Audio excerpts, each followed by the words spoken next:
What's up, YouTube? Gamecott Devil here. Haven't done a video in a while, but figured, what the heck, a couple days before Christmas. So this is gonna be an update, and we're gonna talk about what I thought of Final Battle 2010. I pay-per-view last weekend. First, let's get through the update. I think I got this right after I did my last update. Evolve 5, Danielson versus Sawa. Absolutely amazing. Well, not amazing. Good. Very good. uh, I think it's, I don't know, I'm gonna rewatch some Evolve, but this might be the best show they put on this year. I don't know, Evolve 4 was pretty good, Evolve 1 was pretty good too. I'm gonna give them a rewatch before I actually decide that. Then, Smart Mark Video ran a sale, so I picked up Multicar. Here come the International Invaders, Part 1. Well, these are all from 2007. This is basically the rest of 2007. Here come the International Invaders, Part 2. Cybernetico and Robin.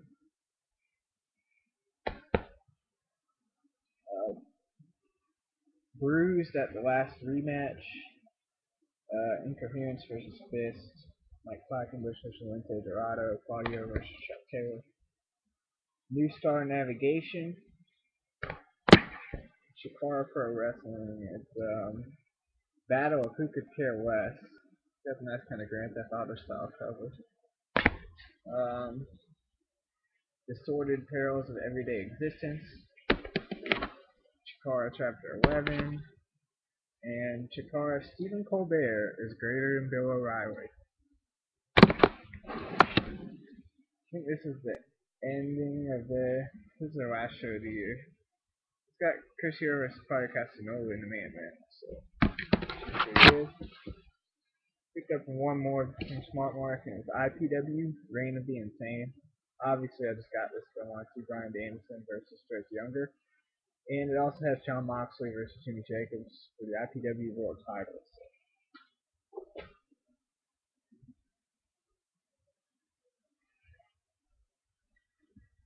A guest booker with Jim Cornette. They did send it to me.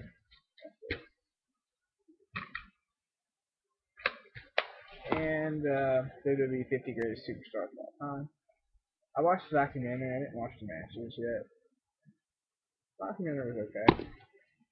It was obviously very slanted. Okay. Ring of Honor, Final Battle, 2010. Obviously, it took place last weekend. I did watch it live on GoFightLive.tv. And haven't had a chance to rewatch it. But might do it after I watch this video, actually. After I finish this video.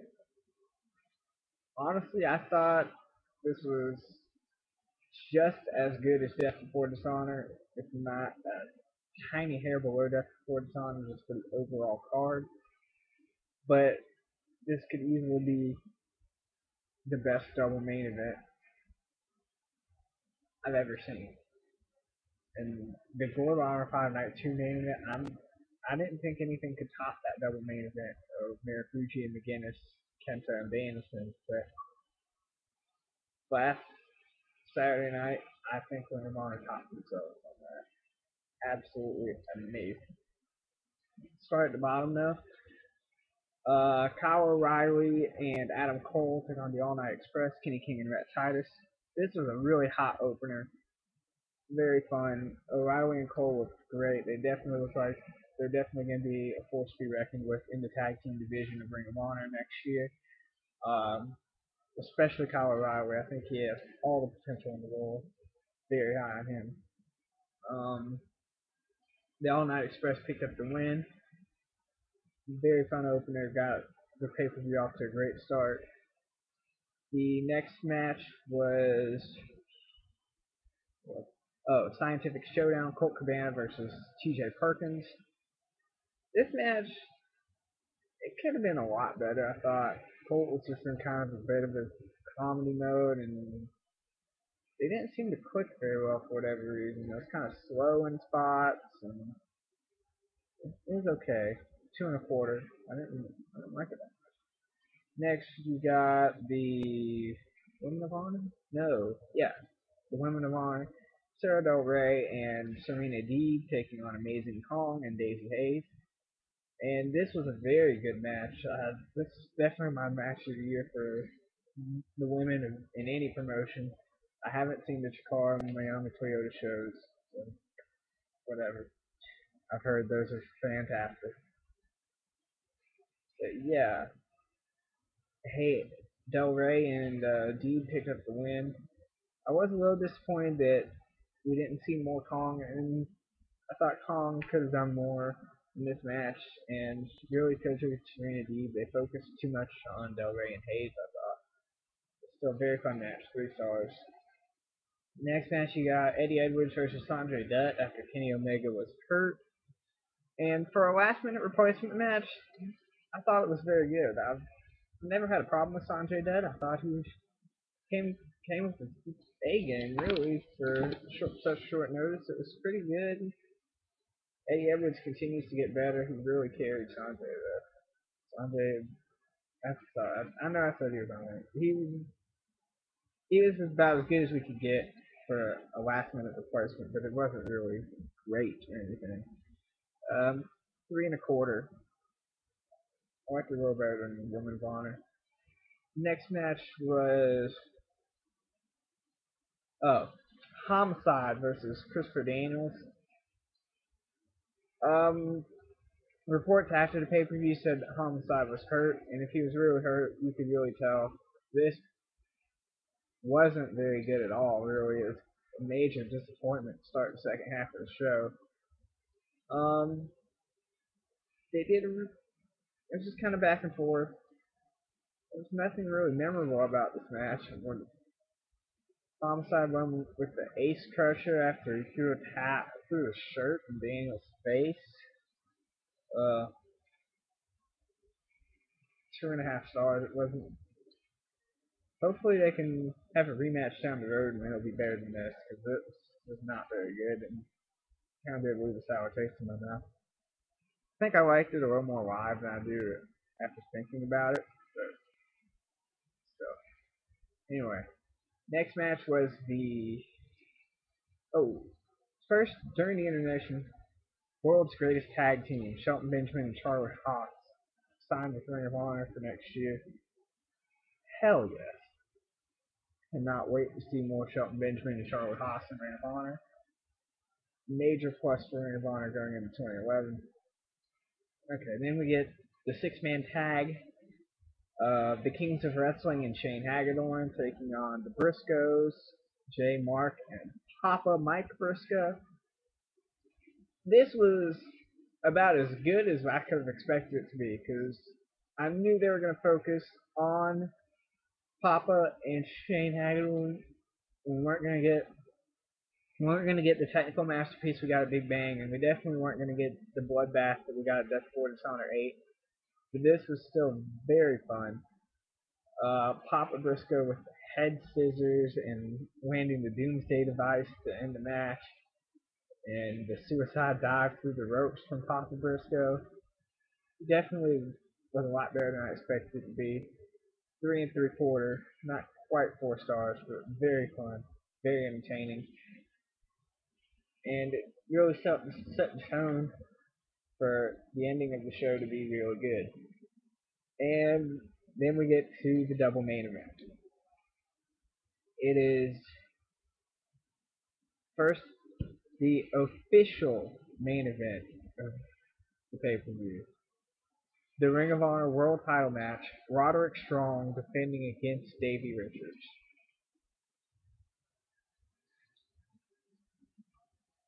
I'm really not sure what more I can say about it. It hasn't already been said.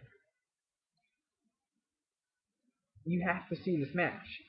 It's absolutely amazing wrestling. It is exactly what is supposed to be, really. Uh, I thought the ending was great with Davey. Davey fell through the table at ringside, Or he got pop. He got the Gibson driver. Did he get the Gibson driver through the table? They went through the table at ringside, and then Strong locked into Stronghold. It was kind of awkward when Richards let go of the ankle lock at one point, and then whatever they went into the finishing sequence, and Strong hit the sick kick and went in with the Stronghold, and Richards passed out in the Stronghold. Which was very fun. I thought it was amazing match. It wasn't. I didn't think it was as good as Richards and Black from Death Before Dishonor. I put it right there with the three-way from the Big Bang at 4 3/4. With I thought both of those were right about the same. And Richards and Black from Tag Wars 2010, which I also thought was 4 3/4. Very fun match. Definitely must see match of the year candidate. And then we got the main event that Ring of Honor's been building to for a year, and what absolutely, I don't think they could have done anything to make this a better match. Kevin Steen versus El Generico, El Generico's mask versus Kevin Steen's career on the line. Wow, this was just a wild brawl from the beginning. Steen tried to take the mask off mid-match. The spots in this match were just, some of them were really crazy. Let's see, they stacked the table on top of the ladder, which was stretched from the apron to the guardrail. Um, and Generico did a dive between the ladder and the table from ringside into a swinging DDT. Oh, the storytelling in this match is right there with Michaels and Taker from WrestleMania 26. This match is a 5-star match. There's no way, there's no other way around it. I think this is my match of the year. I'm definitely gonna wait to see if it comes off that way on DVD. But I have this as my match of the year right now, with Richards Black right behind it, and Strong and Richards right behind that. They could, they had Cabana come out and tease the swerve that they've been teasing for a while, that Cabana was going to turn on Generico, and instead he nailed Steen with the chair or ran off Carino. And it was everything. This match was everything it should have been, and reached all expectations. And the expectations were extremely high to begin with. And then the end of the match came. Generico finally hit the turnbuckle brainbuster on Kevin Steen. That Kevin Steen had vowed Generico would never hit on him and all that.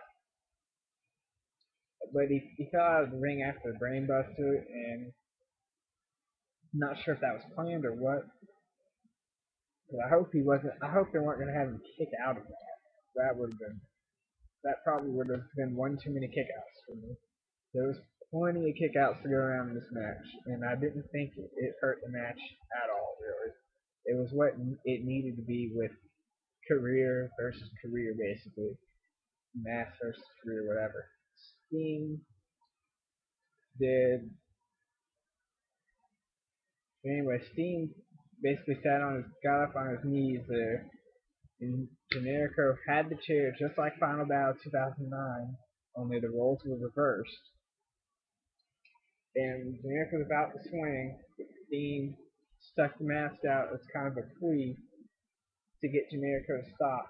Generico took the mask or whatever, but then he still hit him with the chair shot, got the cover, and that was it. Steen is gone from Ring of Honor, and that's not a good thing, really. I'm really hoping they're finding a way to bring him back at some point.